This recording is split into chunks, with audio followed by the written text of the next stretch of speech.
Hey folks, welcome back to my channel. I'm Brian Cormac Carr, and this video is my video of my 7 reasons spread. This is a companion video to my video which I've just filmed called 7 Reasons to Learn Tarot, and I'm going to post these videos at the same time. So if you haven't seen that video, I will link it somewhere around here so that you can go and watch it. And in that video, what I did effectively was I outlined exactly that, my 7 reasons, or 7 reasons that I had at top of mind for learning tarot. And then I thought, well, it would be quite a nice idea to do a spread. So I have literally, having finished filming that video, literally I have run upstairs, grabbed my tarot cards, and hurriedly put together a 7 card spread to answer the question, 7 reasons to learn tarot. So it's not got a particular layout, it's just a set of 7 prompts, and you can pull a card or more than one card depending on how you want to do this for each of the prompts. And what I've done is I've tried to link each one of the prompts to the reason. So I have my 7 reasons, and each one of the cards is going to illuminate that reason. So let me just talk you through the logic of how I've done this. I hope this makes sense, because I don't think I've ever created a spread quite as quickly before in my life, but I just thought this would be a fun thing to do. So my first reason for learning tarot, I mentioned, was because I want to. That's it. That's my kind of key rationale. I'll run through them quickly. So the first one was because I want to. Second one, because it reminds me that I'm part of something larger and deeper and loving and harmonious and connected, even if I don't always see that. The third one was because tarot can help me trigger insights on purpose. The fourth one was because it can help me turn those insights into action. The fifth one was because it can help me to activate my own hidden abilities. And the sixth one was because it's a tool for helping myself and other people. And then the seventh one was that it has been a springboard into further studies, and I expect it will continue to be. So the spread questions, or the spread prompts, are as follows. Number 1, what does tarot give me? That's connected to the whole idea of me wanting to learn tarot. Number 2, where can I connect more fully than I am doing now? That's the bit about being part of something broader and wider and deeper. The third one is, what is this moment's most important insight, which is hopefully a demonstration of how tarot triggers insights on purpose. The fourth one is, what's my next action in this moment? Because it's about, the fourth reason was about turning insights into action. And then the fifth prompt is, what's my hidden gift in relation to learning tarot, that is, because the fifth reason was tarot can help us tap into our own hidden abilities that we might not be aware of. And the sixth prompt is, what can I offer through learning tarot? Because sixth reason was that it's a tool for helping ourselves and other people. And then the seventh prompt is, what is calling me forward? What is calling me forward? So I will put those prompts in the description below, but I'm also going to hold them up to you here in case you want to pause the video and do this yourself. You can follow along. So, because I'm going to do it myself, I'm going to do the reading myself for myself, which I'm not sure I've ever done before on YouTube. I'm not sure I've ever done a reading for myself in real time on a video. We'll see where it takes us. So the prompts, 7 prompts. What does tarot give me? Where can I connect more fully? What's this moment's most important insight? What's my next action? What's my hidden gift? What can I offer? And what's calling me forward? So, this is a bit scary. Let's have a look. I'm going to shuffle the cards in my usual clumsy shuffling way. I still haven't learned to riffle shuffle, even after all these years. One day I will. It's not that I can't. Well, no, it is that I can't. I can only sort of riffle shuffle, and I'd say about 3 times out of 5, I end up having to pick all the cards up off the floor because I have sprayed them in all directions, and I'm not going to do that. So let's just see if we can see where the cards take us. So box out of the way. So a final cut, and then we will be ready to roll. So I need 7 cards. 1, 2, 3, 4, 5, 6, 7. So, what does tarot give me? Where's the camera? The Magician. Well, I am going to interpret this as it kind of relates. So the first reason is I want to learn tarot just because I want to. Another of my reasons was that it connects me to something deeper and larger. And I think the Magician is a really good embodiment of that. I mean, just from the point of view of as above, so below, the lemniscate indicating this symbol of eternity, this connection with something bigger and broader and deeper. The 4 suit symbols, of course, are on his table. So there's a nice encapsulation here of the whole of the tarot deck, actually. You know, it's a major card that has a motif of each of the 4 suits in it. So it, in a way, couldn't be a more comprehensive card to have in relation to embodying tarot. So the whole kind of idea of, I want to learn tarot because I want to, and also just because tarot. I mean, why not? Tarot is tarot, and if you love it, you love it. And yeah, so that's my first card. So the prompt, what does tarot give me?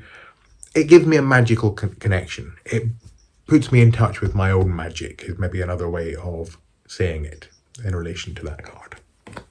Okay, where can I connect more fully? Ooh, another major.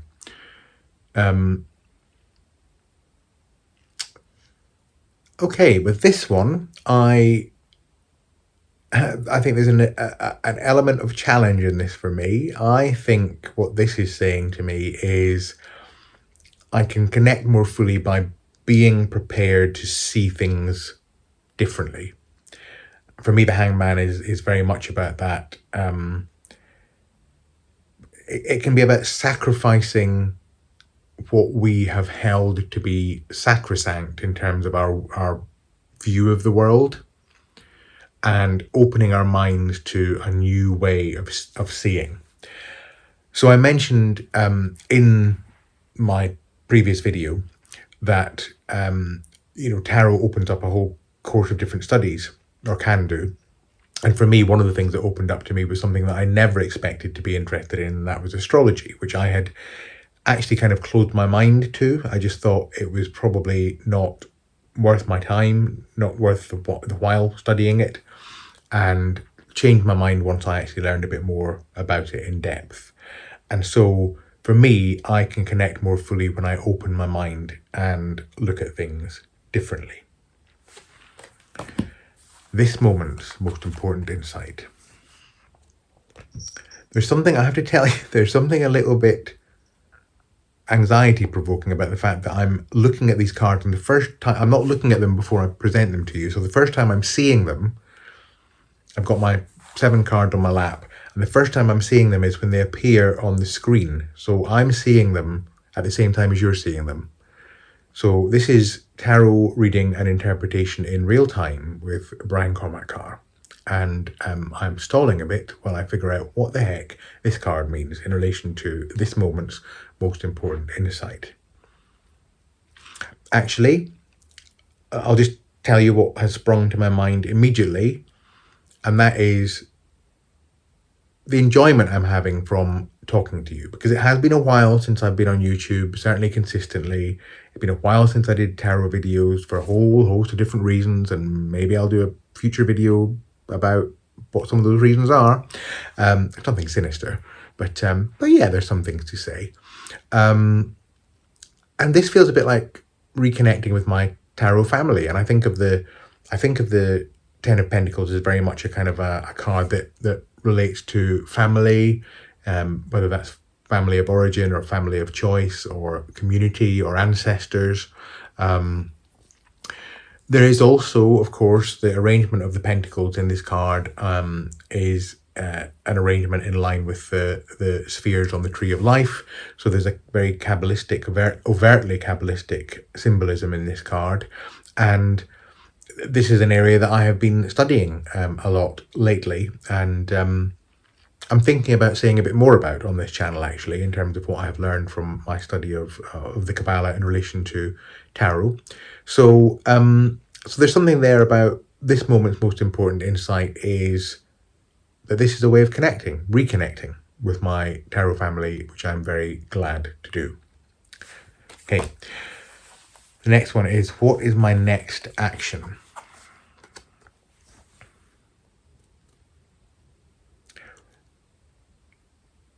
A quick observation about this card, and I'd be interested to know your thoughts on this, those of you who have thoughts about the Eight of Wands. I have always seen this card as being wands that are shooting up from the ground into the air. And the reason for that is because the first deck I ever owned, Tarot of the Old Path, has, for the Eight of Wands, has this brilliant image of, Tarot of the Old Path is a Wiccan themed deck. And the image on the Eight of Wands is of a woman looking at 8 broomsticks that are taking off into the air. So they are very definitely going up and flying up into the air.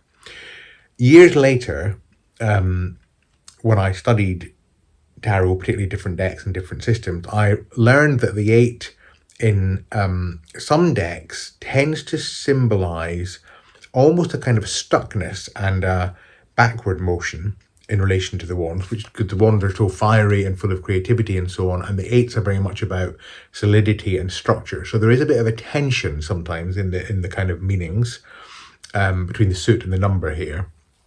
And some people interpret the Eight of Wands actually as being wands that are being brought down to earth, but I don't. I see this very much as being wands that are taking off. And so what comes to mind here, if I'm honest, is the rekindled, I was going to say newfound, it's not newfound, but it's a rekindled desire to make more videos and launch more videos on this channel. And that, I think, is what my next action is, to get on and film more videos and get them out to you. So that's what that brings to mind. My next card, number 5, relates to my hidden gift. And this is because my fifth reason was I bumped the camera. The tarot helps you connect your own hidden abilities and gifts. So my hidden gift. Okay. So it's been a while since I spoke about it, but this is a very important card to me. Some of you will know why. I won't go into the full story here. I did do a video on this, so I'll link to the video somewhere so that you can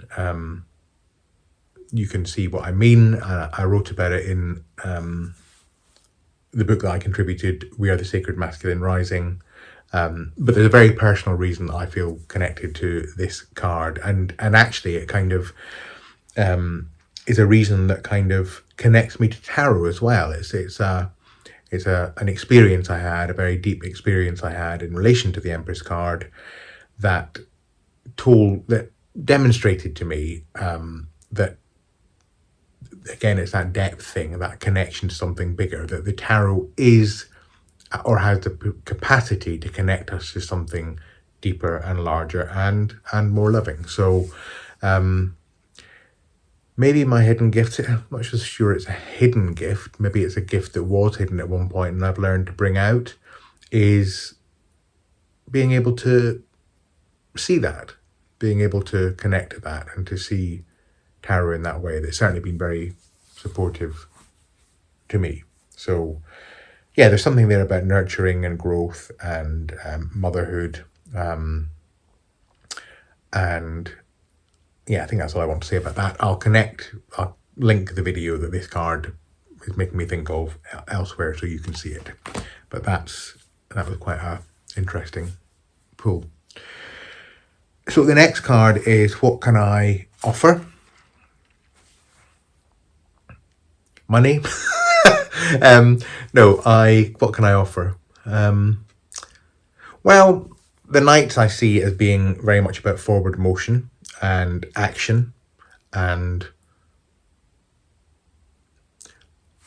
I almost wanted to say the word, I don't mean this, and it's not the right word, but the word that came to my mind just then was rescue. So knights, of course, traditionally in stories often go and rescue somebody who's in danger, usually a princess that's tied to a tree and about to be eaten by a dragon, etc.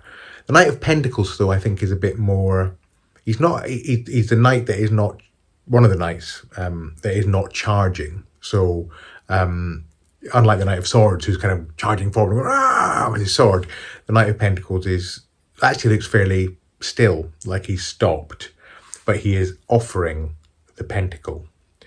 And for me, the pentacles, of course, relate to earth and earthiness and solidity and stability and material resources. But they also have a very human element to them. The actual pentagram in the pentacle is a symbol of humanity to me, the human being. And so what I can offer, I hope I can offer a human approach to tarot, maybe even humanistic, but so I think you can probably tell from some of what I've said in this video and the other that I do have quite a broad-based view of tarot, and it can get quite metaphysical at times, but it can also be very pragmatic and very straightforward and human, and that's one of the reasons that coaching and tarot for me go together so well. So I hope what I can offer is a kind of stillness and solidity when I'm coaching people or teaching them about tarot, and also I can offer something of value. Maybe that's another way of looking at this, that I'm able to offer something of value, that I'm not forcing on people. I'm simply holding out and saying it's yours if you want it. You don't have to take it, but it's there if you want it, and I'd gladly give it to you. So that's how I see that one. And my final one, what's calling me for what's calling me forward? Okay.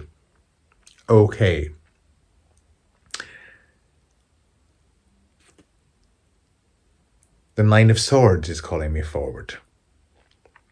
What does this mean?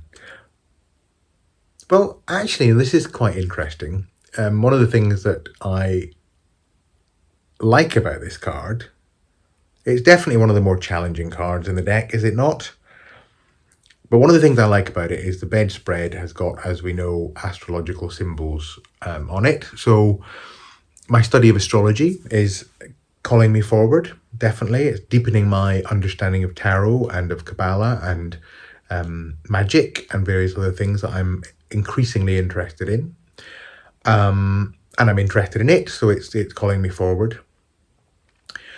And I think another thing that's calling me forward is it almost kind of relates to the previous card in terms of what I can offer, that's something of value. For me, one of the most valuable things tarot can help us to do is to get out of the situation that this card embodies. Because one of the things I think this card really represents is the way in which we can tangle ourselves up in our own minds with our unhelpful thoughts and repeated unhelpful thoughts that just pierce us and distress us. And not to say that they're not justified, sometimes they're very justified often, given what's happening in our lives and our world. But what we can learn is that if we can get those thoughts under control, perhaps is pushing it a bit, but if we can develop a more healthy relationship to them and see them sometimes for being exactly that, thoughts, not always reality, thoughts. We might be thinking something that never comes to pass. If we can see that, that can really help us. And certainly in my experience with tarot and reading tarot and coaching people using tarot is one of the most powerful things that can happen. One of the most powerful insights that tarot can trigger is that we are not our thoughts, that we can look beyond our thoughts, and that we can disentangle thoughts that are really unhelpful to us. So, and that is one of the things that called me forward, the idea that I can be a part of helping people to do that, either by reading for them or coaching them or teaching them so that they can do it for themselves. That's a big motivation for me in the work that I do. So that's what's calling me forward. That was actually more fun than I thought it might be. So I hope it's fun for you too. The prompts for each of those positions are in the box below. And that's interesting. I feel a bit spaced out having done that. And that's one of the things that tarot can do sometimes. It can make you feel a bit like, oh, wow, I'm in a different place now than I was when we started this video. So with that, I'm going to take a sip of my dandelion coffee in my very on-brand mug. And I'm going to wish you all, as I wobble the camera yet again, most unprofessionally, I'm going to wish you all a good day, good evening, good morning, good night, whatever it is, wherever you are. Thank you for being here. Thank you for watching these videos, if indeed you still are watching this video. And in the spirit of the 8 of Wands and launching more videos, I'll be back soon. Take care of yourselves. Bye.